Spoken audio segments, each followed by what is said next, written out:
सबसे चेतना के ऊंचे स्तर पे अगर कोई है वो मनुष्य है। ये जीव जो है ना, ये जीव के भीतर जितनी शक्तियां, उसका चेतना का जबरदस्त विकास जो पराकाष्ठा है ना, वो मनुष्य ही कर पाता है।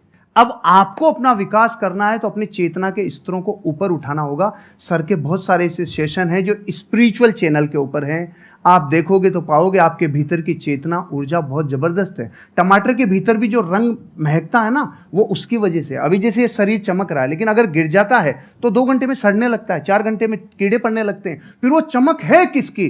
तो वो जिसकी महिमा है, वो जिसकी महिमा है ना, उसकी महिमा आनी चाहिए। वो महिमा आ गई तो चेतना ऊपर ही उठती है। एक छोटा सा लाइन गा के सुना दूं प्लीज? हाँ। खटकती है रागादिक परिणति विकारी, स्वभाव के सन्मुख ये कैसे टिकेगी। समझ में नहीं आया? खटकती है रागादिक परिणति का मतलब है संसार की सारी बुराइयां बताओ अपने को खींच रही है कि नहीं खींच रही है, अपने को आकर्षित कर रही है, लुभा रही है। क्रोध है, घमंड है, अहंकार है, छल कपट है, आलस्य है, कामचोरिता है, जितनी चीजें बुराइयां वो अपने को खींच रही है।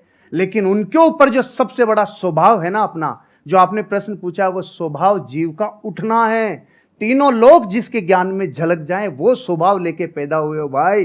3 लोग का नाथ आपके भीतर विराजमान है। इसलिए चेतना के स्तरों को ऊपर उठाते जाओ, बाकी के प्रश्नों के उत्तर चेतना के उठने से मिल जाएंगे। Thank you dear. बहुत बढ़िया जी। ये जो आपने क्वेश्चन पूछा है, इसके पीछे का मोटिव क्या है, क्या जानना चाहते हो आप? असलियत में जो सुपर क्रिएचर का मतलब है वो हम सबको समझ में आए। देखो, इसको ध्यान से समझो। बेसिकली आप ये कह रहे हो super creature in the sense कि हम बाकी सब जितने भी जानवर हैं और जितने भी जीव हैं, हम उनको डोमिनेट कर सकते हैं, which is a fact. Power के वे में, नॉट फिजिकल पावर, क्योंकि फिजिकली तो हाथी हमसे ज्यादा पावरफुल है, टाइगर ज्यादा पावरफुल है, बट फिर भी हम उसको बांध सकते हैं, उसको कंट्रोल कर सकते हैं, उसको सर्कस में नचा सकते हैं। ठीक है। किस पावर के बेस पे? अपनी थॉट की पावर के बेस पे। तो एक है हमारी थॉट की पावर, जिसके बेस पर हम अपने आप को सुपर क्रीचर बोल सकते हैं अगर चाहे तो। उसमें कुछ भी गलत नहीं है। We are actually super creatures, क्योंकि हमारी ये जो थॉट की पावर है, इससे हम कुछ भी क्रिएट कर सकते हैं। हम स्पेस तक पहुंच गए। तो अगर ये एक सुपर क्रिएचर की निशानी नहीं है तो क्या है? तो एक सुपर क्रिएचर का स्टैंड पॉइंट हो सकता है जो पावर्स हैं हमारे थॉट की, वो हमारी फिजिकल पावर्स नहीं है, वो थॉट की पावर है, माइंड की पावर है, इंफॉर्मेशन की पावर है, डेटा की पावर है। ये अलग अलग वर्ड्स में यूज कर रहा हूं, है एक ही चीज।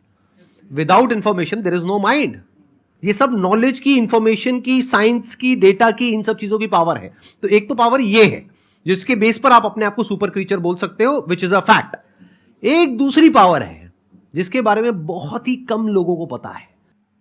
पहला है इस दुनिया का ज्ञान, उसको अनात्म ज्ञान बोलते हैं, यानी चीजों का ज्ञान। दूसरा है आत्मज्ञान। आत्मज्ञान मतलब, आत्मा मतलब मैं, कोई भूत प्रेत नहीं, जैसा मूवीज में देखते हैं, राइट। आत्मा मतलब मैं, तो मेरा ज्ञान, मैं कौन हूं। तो वो जो ज्ञान है, अगर वो आपको हो जाता है, और हो जाता है मतलब अपने आप नहीं हो जाएगा, ऐसा नहीं आप रात को सोए और सुबह उठे और अपने आप हो गया, ऐसा नहीं होता। जैसे हर ज्ञान में होता है, ऐसे इसमें होता है। स्टडी करना पड़ता है, समझना पड़ता है, क्वेश्चनिंग करनी पड़ती है। जो समझ आया उसको फिर क्वेश्चन करना पड़ता है, फिर एंड तक जाना होता है। फिर not just theoretically but experientially you know what you are. और फिर वहां पर एक महावाक्य है, अहम ब्रह्मस्मि, मैं ही वो हूं, तत्वमसि, आप ही वो हो। वो मतलब क्या? The supreme reality, the supreme truth of this universe, you are that. तो वहां तक आप पहुंच जाते हो, not just theoretically but experientially.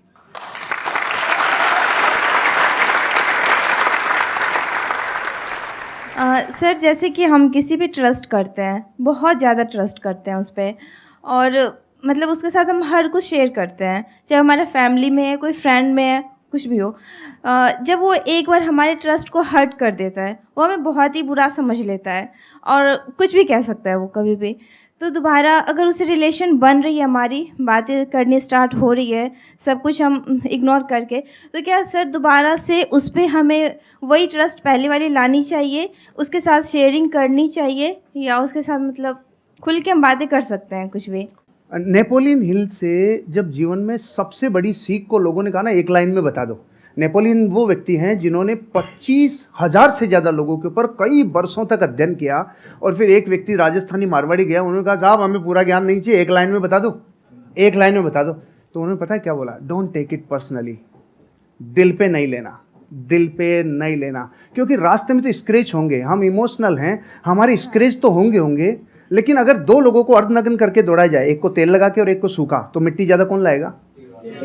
तो तेल लगाना बंद कर दो, यहाँ नहीं, दिल पे तेल लगाना बंद कर दो, हृदय पे लेना बंद कर दो, नहीं तो जैसे ही मार्केट में जाएंगे लोग तो आपको कुछ कहेंगे। तो पहली बात तो दिल पे नहीं लेना, क्योंकि दिल पे लेते लेते तो खत्म ही हो जाएंगे, फिर सबका दिल पे लेते चले जाएंगे। एक बात। दूसरी बात, आप कह रहे हैं दोबारा ट्रस्ट करें कि नहीं करें, सोच समझ के, विचार करके, क्योंकि जिस व्यक्ति ने एक बार ट्रस्ट तोड़ा है तो फिर वहां पर एक सिद्धांत लागू होता है, प्रेम भाव हो सब जीवों से, विश्व के हर जीव से प्रेम हो भाई, करुणा स्रोत बहे दुखियों पे, दुखियों पे फिर विशेष करुणा बहनी चाहिए, प्रेम भाव हो सब जीवों पे, करुणा स्रोत बहे दुखियों पे, दुर्जन में मध्यस्थ विभो, ये जो दुर्जन है ना उसमें फिर थोड़ा मध्यस्थ विभो उन पे, और गुणी जनों में हर्ष प्रभो, जैसे सर गुणीजन है तो ऑटोमेटिकली हृदय से एक श्रद्धा बहती है।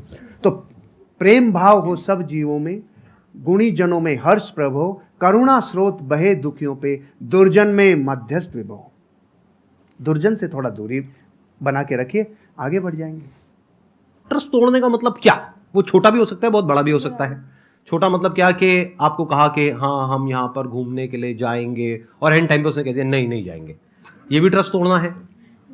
और एक है कोई बड़े लेवल पे ट्रस्ट तोड़ना, यानी कि आपकी शादी हो गई है और कोई तीसरी बीच में आ गई है, I am just giving an example, या फिर उसने पैसा आपसे लिया बोल करके कि 15 दिन में दूंगा या दूंगी, और बहुत पैसा आपसे ले लिया जो आपने कहीं से अरेंज करके दिया, उसके बाद में आप उसको फोन कर रहे हो, फोन ही नहीं उठा रहा है 1 महीने तक, 2 महीने तक, एक आध बार ना उठाए तो हो सकता है कोई जेन्युइन प्रॉब्लम हो, बट आपको समझ आ गया उसकी नीयत ही नहीं है पैसे वापस करने की। तो जब आपको समझ आ गया है कि वो इंसान भरोसा करने के लायक नहीं है, तो दोबारा भरोसा क्यों करना है? तब तक जब तक कि उसको एक्चुअल में पश्चाताप नहीं होता है। इंसान बदलता है, ये प्रकृति बदलती है, सब कुछ बदलता है, इस दुनिया में एक ही चीज कांस्टेंट है, दैट इज चेंज, सब कुछ बदलता है। तो हो सकता है वो इंसान आज ट्रस्टवर्दी ना हो, लेकिन 6 महीने बाद या 1 साल बाद वो पूरी तरह से बदल जाए। तो आपको देखना है कि क्या वो उसकी एक गलती थी, गलती किसी से भी हो सकती है, आपसे भी हो सकती है, मेरे से भी हो सकती है, इनसे भी हो सकती है, तब तो ठीक है, उसने पश्चाताप कर लिया और बार बार आपको सॉरी बोल दिया, कर दिया, बात खत्म। बट क्या वो उसकी फितरत है? क्या वो दुर्जन है? जैसे इन्होंने वर्ड यूज किया दूरजन, मतलब कि ऐसे जनों से दूरी रहो, दूरी बना करके रखो।